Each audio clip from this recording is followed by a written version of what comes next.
ഏതെങ്കിലും ഒരു മതവിഭാഗത്തിന്റെ ആഘോഷങ്ങൾ, അവരുടെ ആരാധനയുമായി ബന്ധപ്പെട്ട സംഗതികൾ, അതുമായി ബന്ധപ്പെടുന്ന ഒരു പ്രവർത്തനത്തിലും ഒരു ആശംസ നേരൽ മാത്രമല്ല, അതുമായി ബന്ധപ്പെടുന്ന കാര്യങ്ങളിൽ ഏർപ്പെടുക എന്നുള്ളത് ഒരു മുസ്ലിമിനെ സംബന്ധിച്ചിടത്തോളം പാടില്ലാത്ത സംഗതിയാണ്.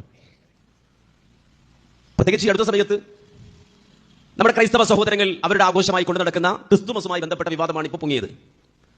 നമുക്കറിയാം, ക്രിസ്തുമസിനെ സംബന്ധിച്ചിടത്തോളം ക്രൈസ്തവ സമൂഹത്തിൽ തന്നെ ബഹുഭൂരിപക്ഷം വരുന്ന വിഭാഗം അംഗീകരിക്കുന്നതല്ല. കാരണം അതൊരു വിദഗ്ധമായി ആ മതത്തിലേക്ക് കടന്നു വന്നതാണ് പിൽക്കാലഘട്ടത്തിൽ എന്ന് വിശ്വസിക്കുന്നവരാണ് ക്രൈസ്തവരിൽ തന്നെ ബഹുഭൂരിപക്ഷം വരുന്ന ആളുകൾ. ക്രൈസ്തവർ തന്നെ പലരും അതിൽ നിന്ന് വിട്ടുനിൽക്കാറുണ്ട്. മുസ്ലിമിനെ സംബന്ധിച്ചിടത്തോളം അതുമായി ബന്ധപ്പെട്ട കാര്യങ്ങൾ നമുക്കറിയാം. അള്ളാഹുവിന് സന്താനമുണ്ട് എന്ന് വാദിക്കുന്ന ഒരു വാദവുമായി ബന്ധപ്പെട്ട ഒരു ആചാരമാണത്. വിശുദ്ധ ഖുർആനാകട്ടെ അള്ളാഹു സുബ്ഹാനഹു വ തആല അവന്റെ കലാമിലൂടെ വളരെ കൃത്യമായി എന്തിനാണ് ഖുർആൻ അവതരിപ്പിച്ചത് എന്നതുപോലെ വിശദീകരിക്കുന്നിടത്ത് സൂറത്തുൽ കഹ്ഫിന്റെ തുടക്കത്തിൽ പറഞ്ഞത് ലിയുൻദിറല്ലദീന ഖാലു ഇത്തഖദല്ലാഹു വലദാ, അള്ളാഹുവിന് സന്താനമുണ്ട് എന്ന് വാദിക്കുന്നവർക്ക് താക്കീതായിക്കൊണ്ടാണ് ഖുർആൻ അവതരിച്ചത് എന്നാണ്. അപ്പോൾ ഈ ഖുർആൻ അവതരിപ്പിക്കപ്പെട്ടത് പോലും അള്ളാഹുവിന് സന്താനമുണ്ട് എന്ന് വാദിക്കുന്ന ആളുകൾ അതിൽ മക്കയിലെ മുശ്രിക്കുകളുണ്ട്. അള്ളാഹുവിന്റെ മലായികത്തുകൾ ബനാത്തുള്ള, അള്ളാഹുവിന്റെ പെൺമക്കളാണ് എന്ന് വാദിക്കുന്ന ആളുകൾ മക്കാ മുശ്രിക്കുകളുടെ ഇടയിലുണ്ട്.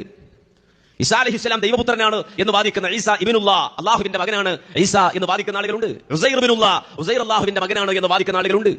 അവർക്കെല്ലാവർക്കും താക്കീത് നൽകാൻ, ഇൻസാർ നൽകാൻ അള്ളാഹു അവതരിപ്പിച്ചതാണ് വിശുദ്ധ ഖുർആൻ എന്ന ഖുർആനിൽ അള്ളാഹു അസന്നിഗ്ധമായി പ്രഖ്യാപിച്ചതാണ്. വിശുദ്ധ ഖുർആൻ സൂറത്ത് മറിയമിൽ മേരിയെ സംബന്ധിച്ച്, മറിയം ബീവിയെ പറ്റി, ഈസാ നബിയുടെ ഉമ്മയെ പറ്റി പറയുന്ന അധ്യായത്തിൽ അള്ളാഹു വിശദീകരിച്ചത് വഖാലു ഇത്തഖദർ റഹ്മാനു വലദാ ലഖദ് ജിഅ്തും ശൈഅൻ ഇദാ തകാദു അസ്സമാവാതു യതഫത്തർന മിൻഹു വതൻശഖുൽ അർളു വതഖിറുൽ ജിബാലു ഹദ്ദാ അം ദഅു ലിർറഹ്മാനി വലദാ വമാ യൻബഗി ലിർറഹ്മാനി അൻ യത്തഖിദ വലദാ. അല്ലാഹുവിന് സന്താനമുണ്ട് എന്ന് വാദിച്ച ആളുകൾ കൊണ്ടുവന്നത് ഏറ്റവും ഗൗരവകരമായ സംഗതിയാണ്. തകാദു അസ്സമാവാതു യതഫത്തർന മിൻഹു വതൻശഖുൽ അർളു വതഖിറുൽ ജിബാലു ഹദ്ദാ. ആ വാദത്തിന്റെ ഗൗരവ നിമിത്തം ആകാശം പൊട്ടി കീറാറായി, ഭൂമി പൊട്ടി പിളരാറായി, പർവ്വതങ്ങൾ പൊടിഞ്ഞു പോകാറായി. അം ദഅു ലിർറഹ്മാനി വലദാ, പരമകാരുണികനായ അള്ളാഹുവിന് സന്താനമുണ്ട് എന്നവർ വാദിച്ച കാരണത്താൽ വമാ യൻബഗി ലിർറഹ്മാനി അൻ യത്തഖിദ വലദാ, അല്ലാഹു ഒരിക്കലും യോജിച്ചതല്ല ഒരു സന്താനത്തെ സ്വീകരിക്കുക എന്നുള്ളത്. ഇത് ഓതുന്ന ഒരു മുസ്ലിം എങ്ങനെയാണ് ആശംസ പറയൽ? ഇതെങ്ങനെ ഒക്കല്? ഈ ആശംസ പറഞ്ഞാൽ ഒക്കണ്ടേ? എല്ലാ ആശംസകളും എന്ന് പറഞ്ഞ് ഇപ്പുറത്ത് വന്നിട്ട് വഖാലു ഇത്തഖദർ റഹ്മാനു വലദാ എന്ന് ഓതിയാ ഒക്കോ? ഇനി വഖാലു ഇത്തഖദർ റഹ്മാനു വലദാ എന്ന് ഓതണ്ട. എല്ലാ ദിവസവും വിശ്വാസികൾ നിസ്കാര ശേഷവും കിടക്കുമ്പോഴും ഒക്കെ ഓതുന്ന സൂറത്താണല്ലോ സൂറത്ത് ഇഖ്ലാസ്. അവിടെ എന്താ പറയുന്നത്? ഖുൽ ഹുവല്ലാഹു അഹദ് അല്ലാഹുസ് സമദ് ലം യലിദ് വലം യൂലദ് വലം യകുൽ ലഹു കുഫുവൻ അഹദ്.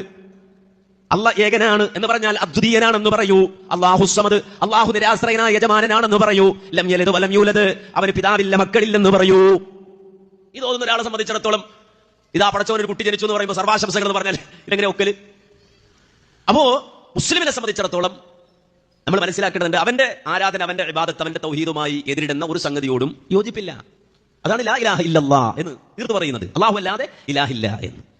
അതിന്റെ അർത്ഥം ഏതെങ്കിലും ഒരു ക്രൈസ്തവൻ അവന്റെ ആഘോഷം കൊണ്ടു നടക്കുന്നതിൽ നമുക്കെന്തോ പ്രശ്നമുണ്ടെന്നല്ല. അത് അവന്റെ ആചാരം, അവന്റെ നിലപാട്, അവന്റെ സ്വാതന്ത്ര്യം, അതവന് ആചരിക്കാം, കൊണ്ടു നടക്കാം.